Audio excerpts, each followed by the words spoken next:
బులెటిన్లో breaking news చూస్తున్నాం. మునుగోడు ఉప ఎన్నికతో తెలంగాణలో పొలిటికల్ హీట్ మొదలైంది. ప్రధాన పార్టీల కన్నంతా ఇప్పుడు మునుగోడు పైనే ఉంది. దీంతో అసెంబ్లీ ఎన్నికలకు ఏడాది ముందుగానే రాష్ట్రంలో హై వోల్టేజ్ రాజకీయం నడుస్తోంది. తాజాగా మునుగోడు ఉప ఎన్నిక వేళ అధికార టీఆర్ఎస్ పార్టీకి బిగ్ షాక్ తగిలినట్లయింది. టీఆర్ఎస్ మాజీ ఎంపీ బూర నర్సయ్య గౌడ్ పార్టీ మారే సూచనలు కనిపిస్తున్నాయి. బూర నర్సయ్య బీజేపీలో చేరనున్నట్లు తెలుస్తోంది. ఇప్పటికే ఆయన ఢిల్లీ వెళ్లారు. అక్కడ కేంద్ర హోం మంత్రి అమిత్ షాను కలవనున్నారు.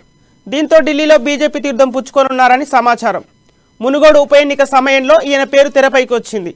టీఆర్ఎస్ నుంచి ఆయన మునుగోడు టికెట్ ఆశించారు. అయితే టీఆర్ఎస్ ఆయనకు సీటు ఇవ్వకపోవడంతో తీవ్ర అసంతృప్తితో ఉన్నారు.